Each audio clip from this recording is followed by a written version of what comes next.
Olá! A gente vai estudar um pouquinho mais de física e hoje a gente vai trabalhar um pouquinho com a parte da cinemática vetorial.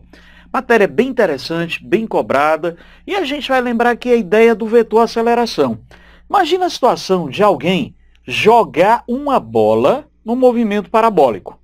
Ora, num determinado instante essa bola aqui está subindo, eu vou dizer que ela vai ter uma velocidade de v1. Num outro instante essa bola aqui já está descendo. Vamos pegar esse vetorzinho aqui, ó, traz o v1 para cá, vamos trazer o v2 para aqui. Acabei de representar essas duas velocidades de forma vetorial. Porém, eu vou querer saber qual é a diferença dessas velocidades. Eu quero saber quem é o vetor variação de velocidade. Ora, o que é o delta na física para a gente? Uma grandeza menos a outra. Só que esse menos aqui está dizendo para a gente fazer o vetor oposto. Então vem cá, olha, o v1 ficou para cima. O menos v1, eu vou pegar o mesmo vetor, só que agora eu vou mudar apenas o sentido dele. Então eu vou fazer a resultante entre v2 e menos v1. Essa resultante entre v2 e menos v1 é o nosso ΔV. Então quem é a resultante vetorial? Professor, é o que falta para fechar o polígono. Beleza, vamos fechar aqui o polígono. E para onde é que a gente orienta essa resultante? Lembra que a condição é eu deixar a extremidade com a origem dos vetores e o único que fica o contrário é a resultante. Então a minha resultante ela deve ficar origem com origem, extremidade com extremidade. Essa resultante aqui é o nosso ΔV vetorial. É a nossa variação de velocidade vetorial. Por quê? Porque eu fiz com um vetor negativo. Aí eu tenho a definição agora da nossa aceleração vetorial média. A aceleração vetorial média nada mais vai ser do que quem? A variação da minha velocidade vetorial pelo intervalo de tempo necessário para isso ocorrer. ΔV, se você estiver no sistema internacional, você vai trabalhar em metro por segundo, tempo em segundo, a gente teria essa aceleração em metro por segundo ao quadrado se eu tivesse sistema internacional. Então, o único detalhinho aqui, lembrar de colocar esse vetor oposto. Agora, vamos de novo aqui a nossa bolinha sendo jogada. O que é que acontece com o objeto quando ele é jogado para cima? Na altura máxima, ele vai parar. Então, enquanto esse objeto aqui estiver subindo, ele está diminuindo a velocidade.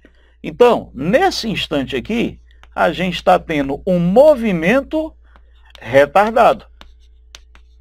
Que a velocidade vai diminuindo até, no ponto de altura máxima, eu ter o VY zero. Então, minha velocidade Y, zero. Mas minha velocidade X não é zero. Então, eu vou ter apenas a velocidade horizontal aqui. Então, eu vou dizer para você que nesse trechinho eu tenho um movimento uniforme. Na descida, ora, na descida minha velocidade vai aumentar cada vez mais. Então, eu já vou ter agora um movimento acelerado. Observe que esse movimento parabólico aqui, ele completou a ideiazinha de uma circunferência, de um movimento circular. Então, sempre que eu tiver um movimento circular, obrigatoriamente tem que ter uma componente apontando para o centro dessa trajetória, que é a nossa componente centrípeta. Então, vou ter aqui a nossa aceleração centrípeta. Quem é essa aceleração centrípeta? É o quadrado da velocidade dividido pelo raio. Então, teve movimento circular, necessariamente eu tenho que ter aceleração centrípeta. Caso esse movimento tenha uma variação de velocidade, nesse caso eu vou dizer que esse meu movimento pode ser acelerado ou retardado. Se tem movimento circular, obrigatório ter centrípeta. Agora, observa que eu fiz aqui a ideia de uma velocidade.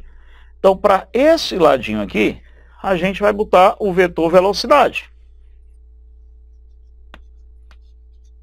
Se por acaso a aceleração que eu vou chamar de tangencial, quem é essa minha aceleração tangencial? Essa aceleração tangencial é a mesma ideia da aceleração média. Meu ΔV sobre meu ΔT. Se essa aceleração média estiver para o mesmo lado do vetor velocidade, a gente vai ter um movimento acelerado. Se por acaso essa velocidade estiver para um lado e a minha aceleração tangencial estiver para o lado oposto, então ele está freando esse movimento, está fazendo com que essa velocidade diminua. Então a gente tem aqui um movimento retardado. Simples? Valeu, queridos.